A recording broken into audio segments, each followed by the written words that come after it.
Magandang morning, Luzon, Visayas at Mindanao. Happy Thursday everyone. At sa ating pong mga nakakasama sa ibang bansa, magandang umaga, magandang tanghali, magandang hapon, magandang gabi, o magandang madaling araw. Ano mang pong oras ang iyong kinalalagyan sa mandako kayo ng mundo naroroon, ay lagi na lamang sumagi sa inyong alaala at huwag niyo pong malilimutan kayo po'y minamahal ng labis ng ating pong mahal na Diyos at siya po ay nagnanais na kayo'y kalingain at pagpalaing mainam. Ako po muli ang inyong likod kay Kristo, si Brother Marlon Diego nag-aanyaya na sa loob po ng isang oras ay unahin natin ang ating pong Diyos. Ano po? At sabi ng banal na kasulatan ay, "But seek ye first the kingdom of God and His righteousness, and all these things shall be added unto you." Atin pong simulan ng ating pong araw. Bago tayo maging abala, ay atin pong munang unahin na umawit papuri sa Diyos. Tayo po ay magpasalamat sa Kanya. At atin po siyang katagpuin sa ating mga panalangin at intensyon at personal natin pong alamin ang Kanyang natatanging mensahe sa bawat isa sa atin. At ating po binabati ang ating mga kamanggagawa sa Panginoon. Hindi ko nabati kanina. Magandang morning. Happy Thursday and magandang tanghali. At Edith, Sister Ami, Sister Raquel at sa inyong mga family. Magandang umaga po sa atin lahat, pati sa inyo po, Elder. Good morning po. Isang mapagpalang umaga po ng Thursday sa ating lahat, sa bawat kasama po natin sa Google Meet at FB Live. God bless us all.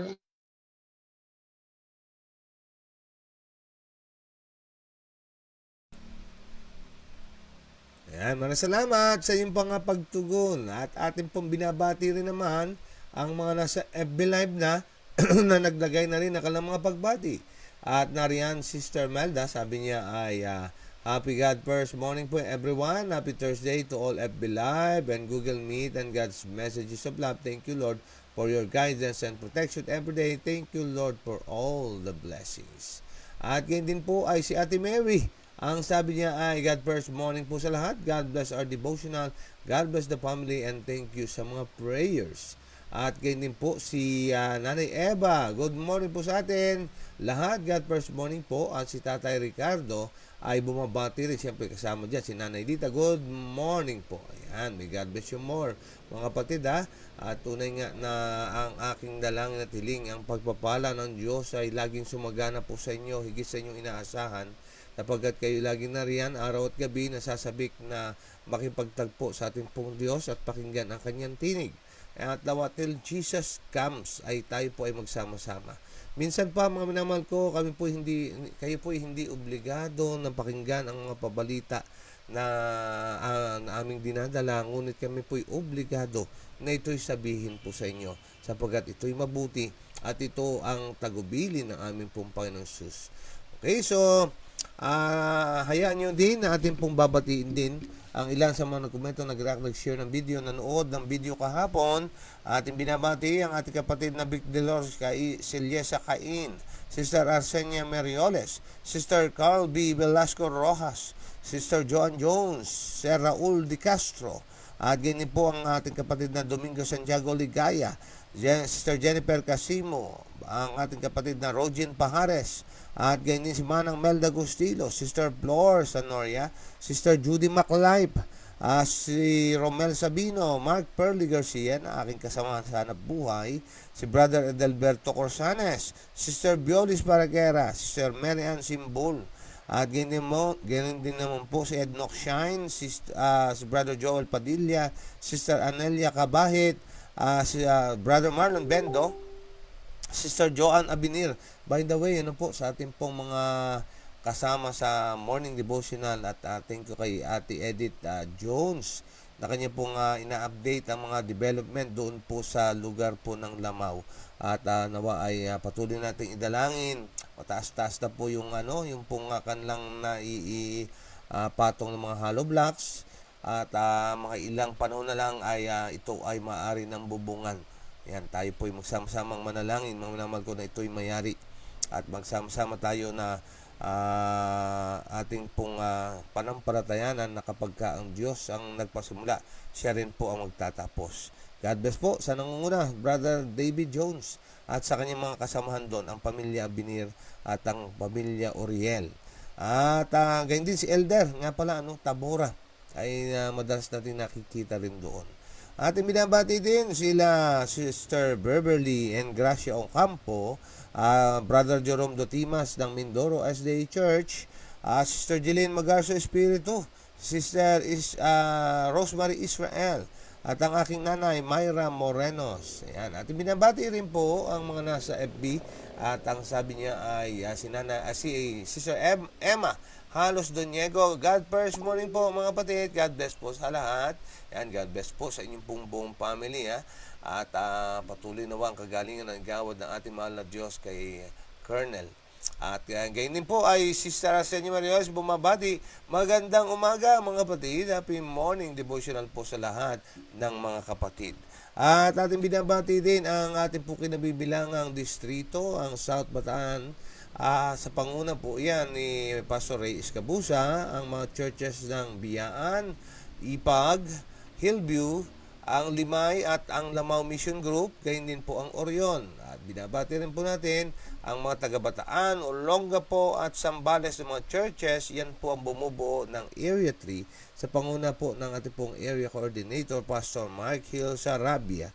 At binabati rin natin ang ating pong mga kamag-anakan sa Diego Villacorte, Kiambao, Galarcia, Santos Clan ni Sister Melda. At by the way, po kay Iting Lourdes na ay patuloy na kagalingan po ang gawad sa inyo. At pagaling po kayo, get well soon. At ganyan din ay ating pong binabati rin ang ating mga kasamahan sa hanap buhay mga katubig. Ay tayo po ay patuloy na magsama-sama na bago maging abala ay tayo po ay magtalaga muna pamagitan po ng ating pong morning devotional. At binabati rin natin si Ate Elsie Duwenden Plaza. Good morning po sa atin lahat. Thank you sa patuloy na palang sa aking pamangkin na sana maging maayos sa mga nararamdaman ni Julius Corpus. Yan. Okay, get well soon po sa ating pong kapatid na ito, po. At sama po natin sa prayer mga kapatid. At gayon din natin pong binapasalamatan at binabati ang ating pong mga sponsors and followers. May God bless you more mga kapatid. At thank you so much sa inyo pong patuloy na pakikisangkot sa banal na gawain ito ng ating pong mahal na Diyos sa pagpapahayag na kayong mabuting balita. At binabati natin ang mga kapapasok lamang sa ating pong Google Meet. Good morning. Happy Thursday, Ate Lita at Ate Sara at sa inyong mga family. Safe travel sa iyo, Ate Sara, at sa family mo. Thank you po. Good morning po. Happy, ano ba ngayon? Thursday po. And God bless us all. Happy God first morning po sa lahat. God bless us all po. Ayan, maraming salamat sa inyong pong pagtugon, sa inyong pong mga pagbati. At gayon din naman, ating pong binabati at pinasasalamatan ng ating pong mga matsatsaga, masisipag na mga shavers. Sila Ate Juby Mikit-Pikit, Tita Lolet, Sister Nora Arena, Sister Per Reyes, Sister Jennifer Casimo, Ate Senny Stalita, Sister Imelda Diego, Advent Talks, si Brother Kim Mikit-Pikit, at Sister Mary May Doliosa Espiritu, si Ate Tese Lopez Haluber, at gayon din si Ate Sara Lim, at gayon din naman po si Sister Rebecca Pelayo. Marami pa po ang maging kagaya po ninyo na habang nabe-bless ay nag-share din naman. Patuloy tayong magpurit, magpasalamat at sumamba sa Diyos na lumikha ng langit, ng lupa, ng dagat at mga bukal ng tubig. Kung wala siya, wala po tayo. Siya ang dahilan ng ating pong pag-iral. Siya ang ating hininga. Siya ang ating pong tinapay ng buhay. Siya ang tubig ng buhay. At siya rin po ang liwanag ng salibutan. Yang mga elementong iyan ay yan po ang kailangan ng tao upang tayo umiral. Kaya nga tama po ang sinasabi po, kailangan natin ang ating pong Panginoon Hesus upang tayo ay magpatuloy. Kaya sama-sama mga minamahal ko na tayo po ay katagpuin natin siya. At may galak ang ating pong puso. At sabi nga ay rejoice in the Lord always. And again, I say rejoice. Bakit? Sapagkat tayo po ay niregaluhan ng buhay. Every gising is a blessing. Maaga-maaga, tumanggap po tayo ng blessing niya. At samantala, ating pong binabati, Sister Leia Gumayagay. Ang sabi niya po ay, Happy God First Morning everyone. God bless us all. At Sister Wilna Rolle, magandang umaga po sa lahat. At Sister Jennifer Casimo, magandang umaga. Sabi niya, Happy Morning Devotional. At si Tita Lolet, Happy God First Morning to all. At gayon din ang ating kapatid na Domingo Santiago Ligaya. Blessed morning po sa lahat. Yan. Thank you so much. At lagi kayo nariyan at nakakasama namin sa pagpupuri at pagsamba sa ating pumahal na Diyos. Ang oras po natin, time check, 5:53 in the morning. Kaya nga po, mga minamahal ko, wag nang magatubili, wag nang magpatumpik-tumpik. Tayo po ay bumangon-bangon na, gumising-gising na, at hali na po kayong lahat. Tayo po ay mag-morning devotional na. Ang panawagan ay para sa isang buong pamilya. Opo, God loves the family. Kaya nga po ating pong mahalin ang ating pong pamilya. Atin sikapin na sila po ay maisama buo. Hindi man po face to face, pero ang sabi nga ay kapag gusto ay may paraan, kapag ayaw ay maraming dahilan. Po pwede po sa ating pong online, at po pwede natin silang pasahan ng mga link, o po pwede natin silang i-invite upang sila po ay ating makatagpo ngayon. Sapagkat tunay nga ang dapat ay magtungo sa altar ng Panginoon ang buong pamilya, at sa ilalim ng bandera ng ating Prinsipe Manuel, tayo po ay magsasabing, as for me and my house, we will serve the Lord. Bago tayo umusad, tayo po muna ay manadaling manalangin.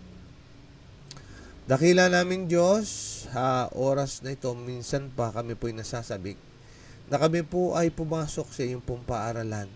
Nawa ang inyo pong pagtuturo ay amin pong maging karanasang muli. Ang banal niyong Espiritu na siyang ipinangako niyo na inyo pong isusugo ay mapagkalooban nawa kami ng karunungan ng gagaling langit, upang mga spiritual na bagay ay maging amin pong kaunawaan, at ang mga spiritual na bagay ay siyang maging aming kapakinabangan sa aming pong patuloy na pamumuhay habang kami naghihintay sa maluhatin yung pong pagbabalik. Ang iyong mga katotohanan ang siyang magpalaya sa amin, at ang salita niyong katotohanan na siyang bumabanal nawa sa bawat isa sa amin.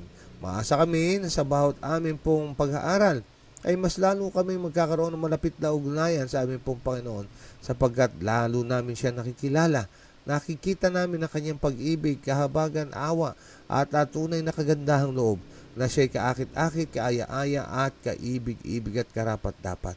Kaya nga po, sa umagang ito, i-bless you po ang lahat ng naririto at lahat ng manunood pa, at maging kapanambikan ang bawat salitang pakikinggan sa tuwi-tuwi na.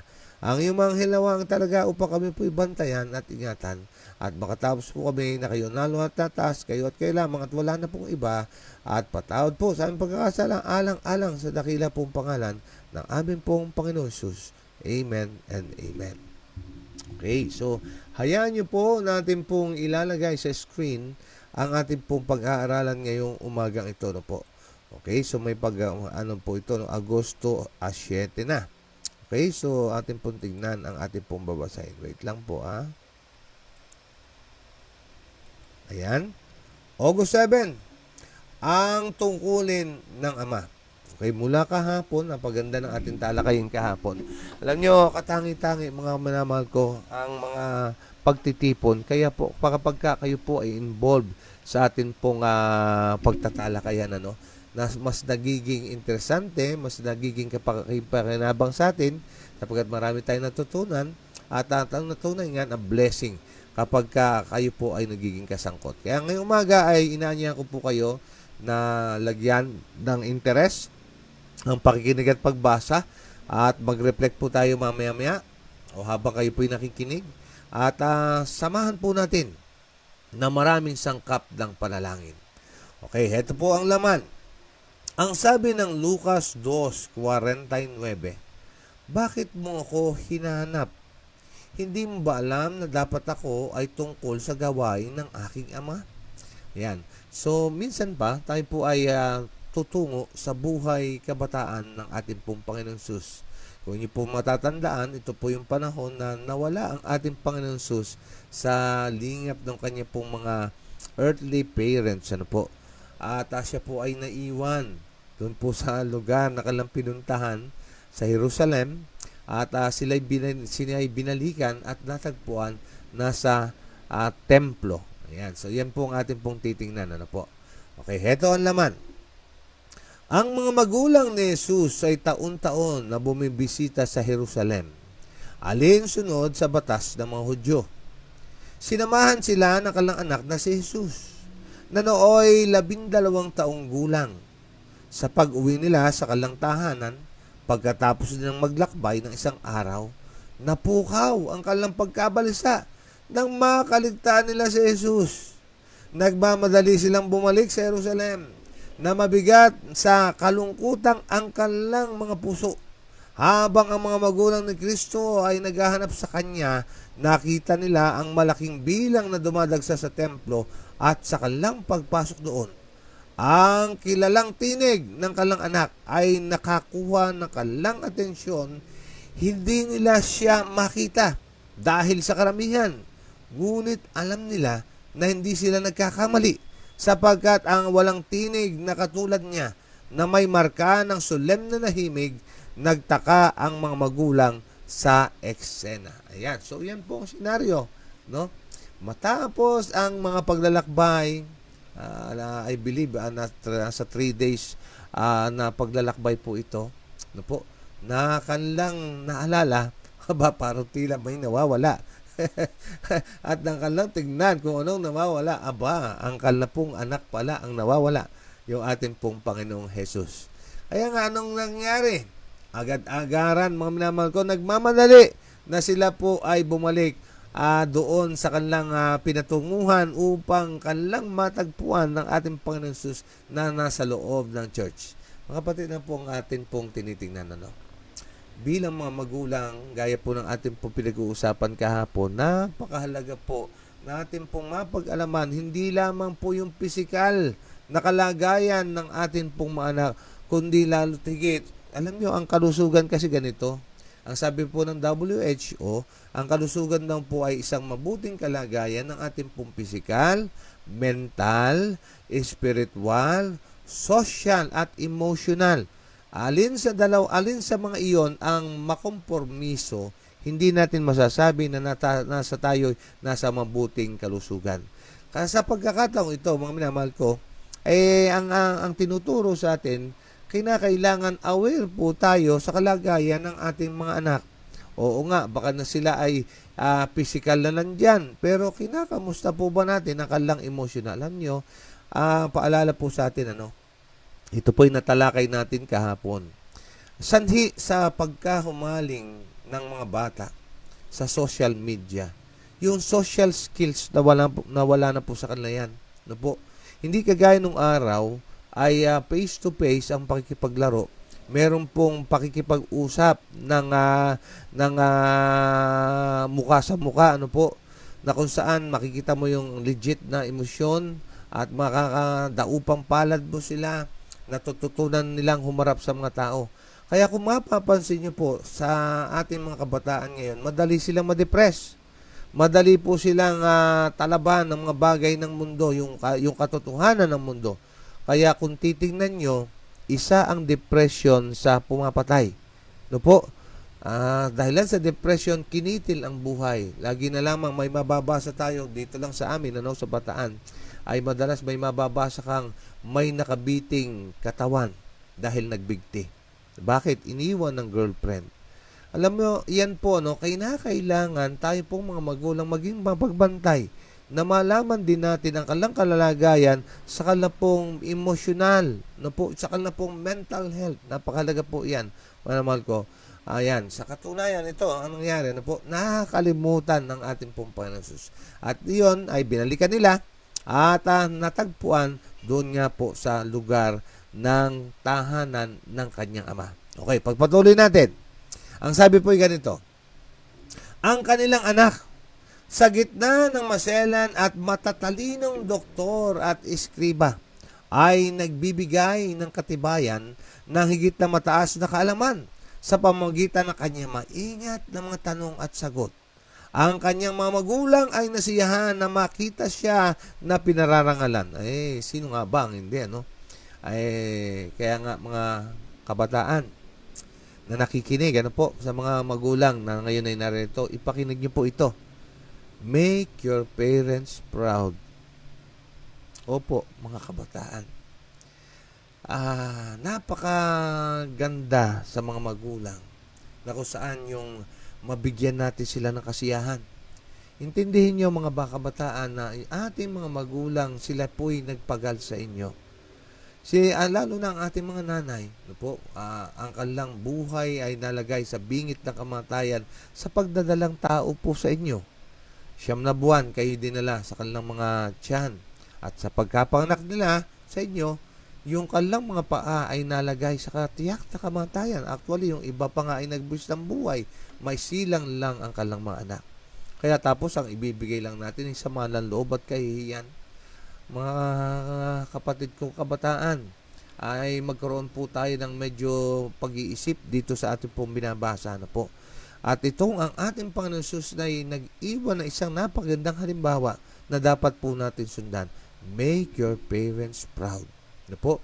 At sa ating mga anak, ang mga magulang din naman ay i-guide natin ang ating mga anak, no? Atin silang gabayan, atin silang i-train sa tamang dapat nilang puntahang landas. Landas po ng Panginoon 'yon.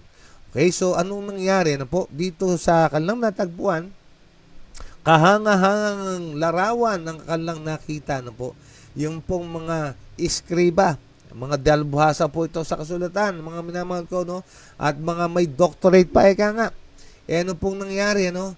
Nakikipagtalakayan ang ating pong Panginoon Jesus, na po, na kung saan ay ito, ang kanyang ginagamit ay maingat na mga tanong at sagot. Okay. Sa atin, ito po applicable po sa atin. Mga kapatid, bantayan ang ating labi. Hindi yung gusto lamang natin magsalita ay magsasalita na lang tayo ng padalos-dalos at kung ano-ano. Na kung saan ang ating titingnan at susuriin, lahat ng mga pangyayaring nagkakagulo, ang mga relasyon ay dahilan sa bibig na hindi napigilan. Kaya nga sa ating pong mga pagsasalita, yan man ay mga pagsagot, yan man ay mga patanong, o anumang klaseng pagsasalita, ay maggabayan po tayo, ano po, ng ating pong Panginoong Hesus na ating pong binabasa ngayon. Ano po? Ang sabi pa dito, ngunit hindi nakalimutan ng ina ang katungkulan at pagkabalisa na dinanas niya dahil sa kanyang pananatili sa Jerusalem. At siya sa paraang pagsaway ay nagtanong kung bakit ganoon ang pagkitungo niya sa kanila na sinalaysay ang kanyang mga takot at kalungkutan sa kanyang alang-alang. Ano po nangyari? Okay, ito na. Natapos po na naging proud sa kanyang pong nasaksihan, hindi may tago ni Mary ang kanyang pong dinanas na pag-alala, pagkabalisa, sapagkat siya ay nawala. Okay, ngayon ay sa paraan na may pagsaway. Ano po? Parang ganito natin tinitingnan. No? Ikaw naman, bakit mo naman lumayo ka sa amin? O bakit ikaw ay nawala sa aming paningin? Na ikaw ay nawala at ikaw ay hindi namin nakasama. Okay? Dinulutan mo kami ng pighati. Dinulutan mo kami ng pagod. Sapagkat isipin natin, mga minamahal ko, sa panahon ng araw, kapag ikaw ay mahirap, actually, ganun din po, no? Ang sinasakyan lang, tsinelas, no? Sabi nga, sakay ka pupunta ako doon, sa kasasakay sa aking tsinelas. Pero sa mga motor, o kaya ay tricycle, o kaya ay sasakyang 4 na gulong. Pero sa mga wala, ay tsinelas lang. Okay, yun po naging sitwasyon, ano? Parang merong paninisi sa part po ni Mary. Okay, tingnan po natin ito. Mahalaga po ito, mga kapatid. At bigyan po natin pansin, ano, kung ano po ang nais na ituro sa atin. Tingnan niyo po. Okay, ito ililipat ko lang, ha. Ito po ang sabi. Sinabi ni Jesus, paano niyo ako hinahanap? Yan ang tanong, ano po? Binalik yung tanong ng isang patanong din. Kaya isa din po itong aral, mga kapatid. Bago tayo sumagot sa isang tanong, mag-isip muna, mga minamahal ko, no? Hindi agad-agad ay sagot agad. Mayroong mga instances na dapat ikaw ay mag-isip muna, suriin yung isasagot. At kung minsan, dapat yung tanong na tinatanong sa'yo ay nakatutulong na ibalik mo na patanong din naman. Okay. Ito po. Kasi meron nga mga instances na ganyan. Sa totoong buhay mga kapatid. Actually, ito totoong buhay po ito. Pero sa atin po kasalukuyang panahon, may nangyayaring ganyan na mas nakatutulong na imbis na sagutin mong direkta, ay patanong mong isagot. No po. Okay. Anong nangyari? Ang matalim na tanong na ito ay umakay sa kanila na makita nang kung sila ay nag-isip sa kanilang tungkulin, hindi sila aalis ng Jerusalem nang wala siya. Nasundan niyo po ba, mga kapatid? Doon sa paraan ng patanong na yon, na-realize nitong mga magulang na, teka muna. Kung kami sana ay nagsuri, tinignan namin kung may maliit na kamay kaming hawak, siguro hindi naligaw o hindi naiwan ito pong aming anak na ngayon ay aming sinusumbatan na bakit ka naligaw. Minsan, ganun din po tayo. Sa atin pong pamaraan, imbis na aminin ang mga pagkakamali, ay atin pong dinadagdagan ng pagkakamali pa ng pagsisi doon sa tao. Alam nyo, parang iyan ang napakadaling gawin. Yung wala kang ginawa, tapos ikaw pa yung mapanisi. Yung wala kang binigay, ikaw pa yung mapaghanap. Dito sa parte na ito, mga minamahal ko, isang aral at pangaral sa atin na bago sana tayo kung ano-ano ang atin pong sasabihin, isipin muna natin ano bang ginawa natin para ito ay hindi mangyari. Halimbawa, mga kapatid, yung atin pong mga anak, sila ay napariwara. Ngayon, ang ginawa natin, sinisi natin ang kanilang pagpariwara. Natanong na kaya natin, baka naman kaya napariwara ay hindi tayo nagbigay ng oras upang sila'y kamustahin, magkaroon ng quality time, at magkaroon ng pagpapahayag ng mahal mo sila. It's either na yan ay nakikita o hindi nakikita. Ang minamahal ko na paraan ng pagpapahayag, nagawa pa natin yon. Okay, ngayon ang tendency, manisi. Pero sa katotohanan, malaki pala ang ating part. Ganon din mag-a-apply sa lahat relasyon sa trabaho, relasyon sa pamilya. Baka kaya yan ay nasira, kaya yan ay nagkaroon ng lamat ay dahilan sa malaki ang ating pong ambag. Dito, mga minamahal ko, ay nagkaroon ng pagdinilay-nilay ang mag-asawa at kanila nga, mga minamahal ko, ang sabi po dito, tingnan niyo po pagkatapos ay didagdag niya, hindi ba ninyo alam? Sino po yung nagdagdag? Yung ating pong Panginoon Jesus na, hindi ba ninyo alam na dapat ako ay nasa gawain ng aking Ama? Bagaman hindi nila inisip ang pananagutan na ipinagkatiwala sa kanila, si Jesus ay nakikibaghagi sa gawain ng kanyang Ama. Ayan, mga minamahal ko, yan po ang naging kaganapan dito po sa ating pong binabasang istorya, na kung saan ito po ay meron din tayong matututunan. Opo, mga minamahal ko, sa ating pong Ama sa langit, sa kanya pong misyon, sa kanya pong gawain, dapat tayo na kanyang tinuturing na kanyang anak. Opo, ikaw at ako, babae at lalaki, anak ka ng Diyos. Opo, gaya ng ating pong Panginoon Jesus na siyang ating kapatid. Opo, ay meron din tayong bahagi sa gawain ng ating pumala Diyos. Dapat tayo rin ay matagpuan sa gawain ng ating Ama, kagaya po ng natagpuan sa ating pong Panginoon Jesus. At tayo naman bilang mga magulang, huwag nating malilimutan ang ating pong pananagutan sa ating pong mga anak at gayon din naman sa bawat miyembro ng ating pong pamilya, lalo kasama din natin dyan ang ating pong mga asawa. Yan po, mga minamahal ko, ang sabi pa dito, pinili niya na bumalik mula sa Jerusalem kasama ang kanyang mga magulang na nag-iisa. Dahil sa pagretiro, ang kanyang ama at ina ay nagkaroon ng mas maraming oras para sa refleksyon at pagninilay-nilay sa mga propesiya na tumutukoy sa kanyang hinaharap na pagdurusa at kamatayan. Mga kapatid, may purpose pala ang bawat pangyayari.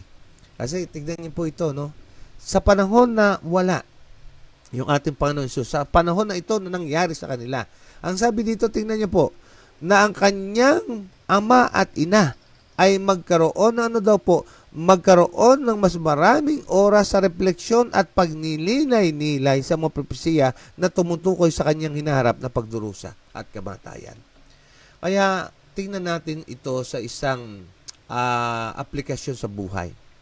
Maaring yung mga pangyayaring hindi maganda, negative things, maaari parang depressed ka, hinang-hina ka, parang ikaw ay wala nang kapag-apag-asa. Tingnan natin ito bilang isang blessing. Ito pala isang paraan upang ikaw huminto sandali. Magnilay-nilay, i-reflect ang mga pangyayari at itanong sa ating sarili, ano ang natatanging leksyon na aking natutunan? Maaaring ako ay nagdaranas ng kaguluhan sa aking trabaho sapagkat ako'y pabaya sa trabaho. Maaaring ako'y may mga kaaway sa aking mga kaeskwela sapagkat ako'y hindi magandang makisama. Maaaring ngayon ako'y nagdurusa sa aking kalagayan, sa pinansyal o saan man yan, sapagkat ako rin ang nagkulang sa aking mga dapat gawin. Yan po, mga naman ko, no, yan ay mga panahon ng pagnilay-nilay. Yan po ang panahon ng pag-iisip. Kagaya po ng ating po pinag-aaralan, itong panahon na alamin ano ang misyon ng Panginoon Hesus, anong buhay na dapat niyang ikabuhay, ano ang dapat na kanyang gawin at kung saan siya dapat naroroon. Ang sabi dito, pagkatapos ng pagdiriwang ng Paskwa, hinanap nila siya na may dalamhati sa loob ng 3 araw. Kapag siya ay dapat napatayin para sa kasalanan ng sanlibutan, siya ay mahihiwalay sa kanila, mawawala sa kanila. Ang ganda ng relevance ng mga kapatid. 3 days, they search for our Lord and Savior Jesus Christ kasi nga siya po ay naiwan doon po sa Jerusalem, na kung saan ito ay refleksyon sa hinaharap ng mga pangyayari na for 3 days, ang ating pong Panginoon Jesus ay nasa loob ng libingan. Napaganda, po? Bilang paghahanda sa mga bagay na hinaharap. Kaya kung kayo man po ay nakakaranas ng mga pagsubok ngayon, ng mga kabigatan, yan po ay pag-aarmas po sa inyo sa hinaharap. Na kung saan upang inyo pong madaling tindigan ang mga bagay na darating habang tayo naghihintay sa ating pong Panginoon Hesus at habang tayo nabubuhay sa mundong ito ng kasalanan. Tayo pinatatatag, tayo tinuturuan, tayo ay naarmasan, tayo ay inihahanda. Sabi dito, ngunit pagkatapos nito, ihahayag niya ang kanyang sarili sa kanila at masusumpuan nila ang kanilang pananampalataya umaasa sa kanya bilang manunubos na nahulog na lahi at tagapagtanggol sa Ama para sa kanila. Ano po ang relevance din? Na wala ang ating Panginoon Hesus natagpuan at nagkaroon ng kasiyahan sa kanila at ganun din po sa kamatayan ng ating pong Panginoon Hesus. Siya po ay namatay ngunit muling nabuhay at siya ay nagwika na ako'y babalik. Ito rin ang pag-asa na meron tayo, na meron tayong panahon na kung saan ay makakatagpo natin siya, masisilayan natin ang kanyang muka at makakasama natin siya tulad ng kanyang pangako. Napakaganda na atin pong yakapin ang mga pangakong iyon at ang mapalad na pag-asa na meron tayo. Okay, so yan po ang atin pong pinag-usapan ngayon. Ano po, yan ang ating pag-uusapan ngayon. Ano ang ating pong refleksyon sa umagang ito? At tunay nga na sa aking pagbabasa na ang dami tuloy, 6:15 ako natapos. At pasensya na po at medyo napakaraming refleksyon ako dito sa atin pong pinag-usapan. Pero ngayon ay akin pong nais kayong hilingan na kayo naman ang mag-reflect dito sa atin pong binasa. Ano po ang take away natin dito sa atin pong pinag-aralan na ito? Ano po ang mahalagang mensaheng inyong pong nasumpungan na kung saan ay masasabi nyo na sa inyong pagharap sa buhay nating ito ay magagamit po natin or nagamit nyo na naging kapakinabangan nyo na, actually ay magpapatotoo na lamang kayo na totoo nga ang ating pong mga nabasa. Okay, so ayan, sino yan? Sister Imelda, sige po, go ahead Sister Imelda. Mapagpalang umaga po sa ating lahat, mga minamahal na kapatid. Purihin po ang Panginoon sa umagang ito dahil ang kanyang kabutihan ay wagas at di nagmamaliw sa bawat isa sa atin. Ang ating Panginoong Hesus ay laging nakatuon sa kanyang Ama. Di ba po siya po ay nawala? Ang kanyang mga magulang ay hindi siya namalaya na siya po ay nawala. Nag-alala ang kanyang mga magulang, ngunit siya ay binalikan sa templo at siya tinatagpuan na naroon nakikisangkot sa gawain ng ating Panginoon. Kaya sa mga oras na ito, ang Panginoon ay talagang napakabuti sa kanya na kapag siya ay tinuruan ng kanyang mga magulang na mas lalong lumapit sa Panginoon, makikita niya po kung gaano kabuti ang bawat isa na naglingkod ng ating Panginoong Hesus sa lahat ng naroroon. at siya ay binigay niya siya ay natagpuan at nagalak ang kanyang mga magulang. Siya po ay namatay at siya ay nabuhay na muli. Kaya sa ating mga nararanasan, dapat maging ganun din po tayo na mayroon po tayong pagtitiwalang lubos sa ating Panginoong Hesus dahil siya po yung makakatulong sa bawat isa sa atin sa kabila po ng mga nakaganapan sa ating buhay, sa ating mga karanasan, sa ating mga pagsubok. Mas sigit po tayong lumapit sa Kanya dahil siya lamang po ang ating masasandigan. Makikita niyo po kapag tinuruan ka ng mabuting asal ng iyong mga magulang, ang iyong magiging anak ay magiging masunurin din. Kagaya ng ating Panginoong Hesus, siya ay laging nasa templo, hinahanap siya, naroon siya, nagsasalita, binabahagi ang mga mabuting balita. Kaya dapat po maging maalab po tayo sa gawain ng Panginoon. Ano man po ay tayo makikisangkot. Makikita niyo po kung gaano kabuti ang bawat isa kung ikaw ay makikisangkot sa gawain. Dahil lang isang bata na sa simula pa lamang ay maliit ay ating tunturuan para magkaroon sila ng takot sa Diyos at sila'y manatili na naglilingkod sa ating Panginoon para pag sila'y lumaki na, marunong po sila na maglingkod sa ating kapwa kahit hindi natin ito makita ay sila'y patuloy na maglilingkod. Kaya dapat tayo bilang mga magulang, tayo po yung manguna na magturo sa ating sarili upang ang ating mga anak ay sumunod din naman sa atin. Kaya sa magantong pagkakataon, manatili tayong lubos na magtiwala, manghawakan, manalangin, manampalataya na tanging ang Panginoon lang ang makakatulong sa atin.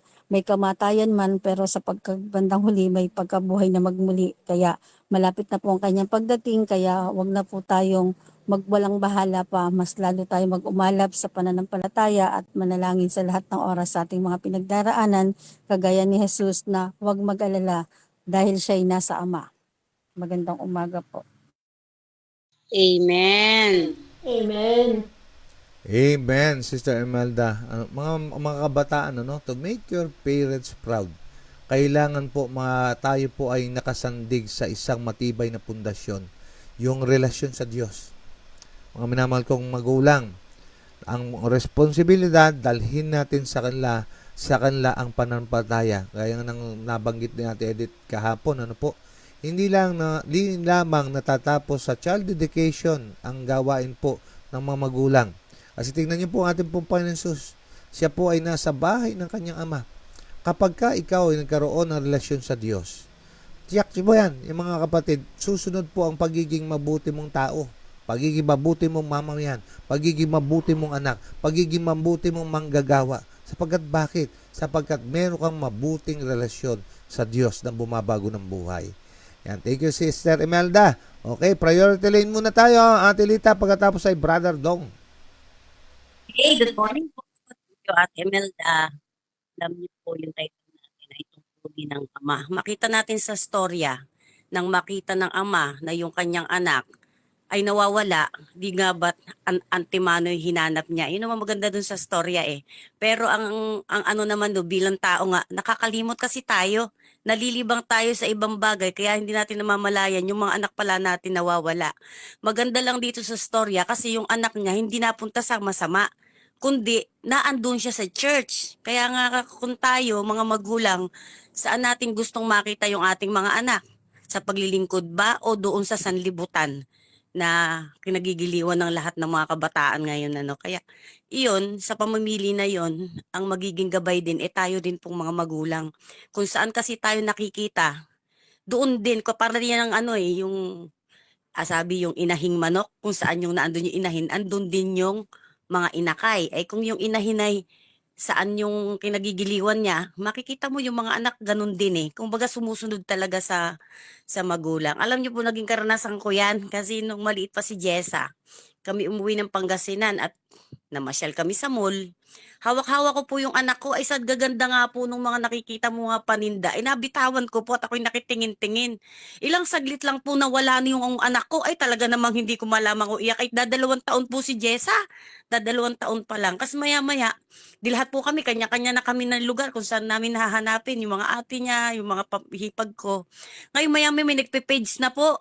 Sabi nung mayroon pong isang bata dito napaka-cute, nakakulay pink, iyak po ng iyak, hinahanap po yung mama niya. Di, nagtatakbo na po kami, andun kung saan yung nagtatawag.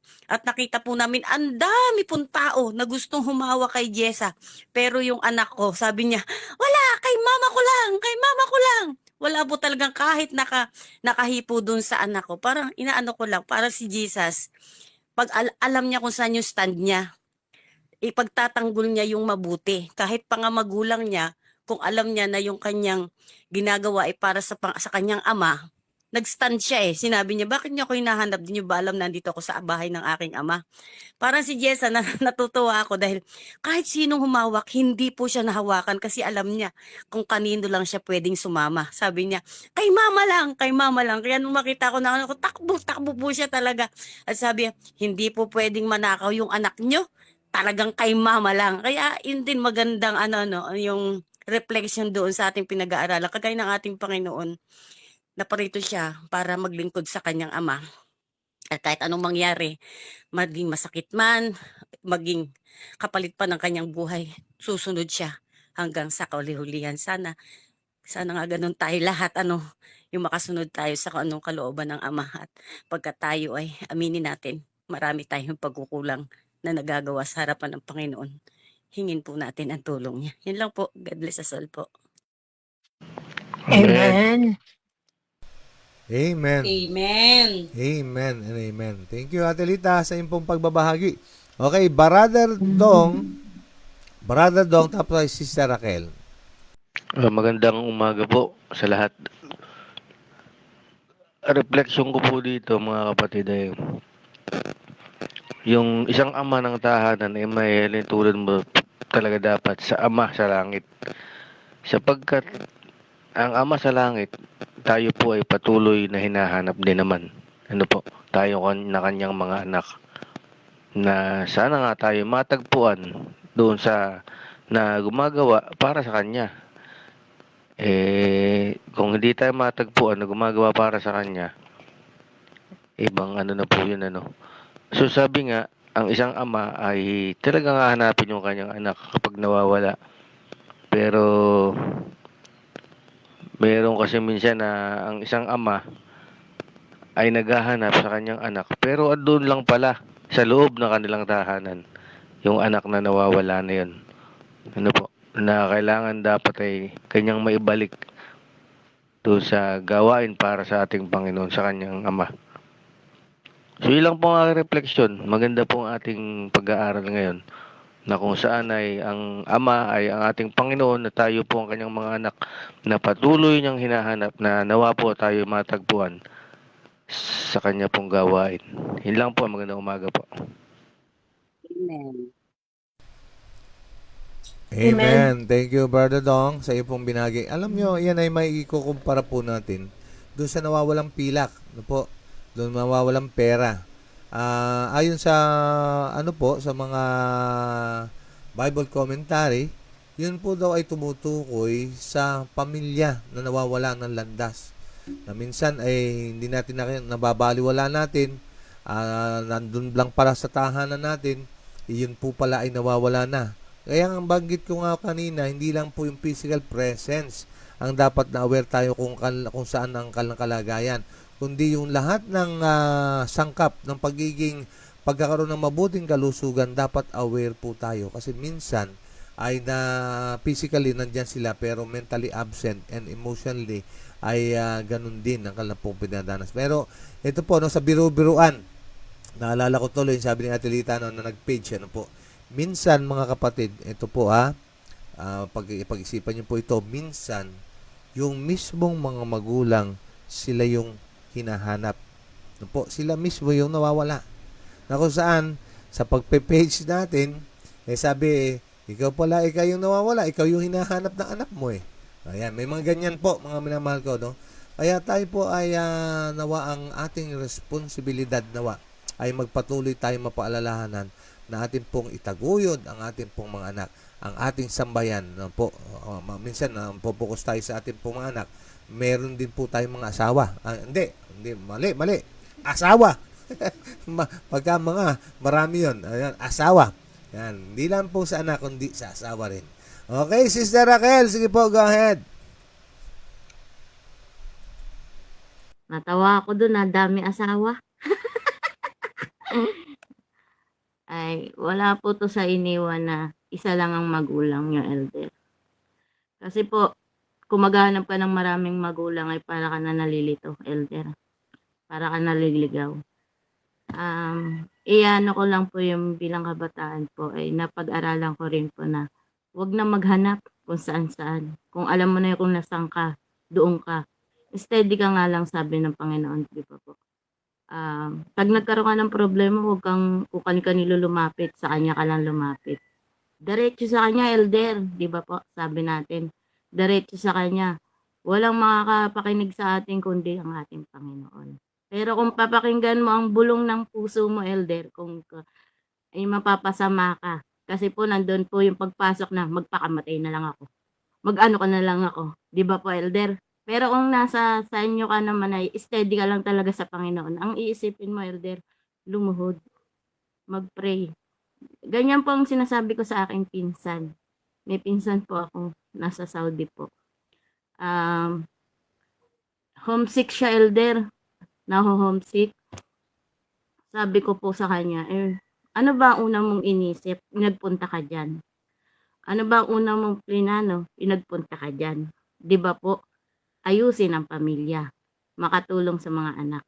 Ba't iisipin mo magpakamatay na lang kaya ako? Ayun. Elder, ang hirap po bilang po sa, syempre po, pinsan ko.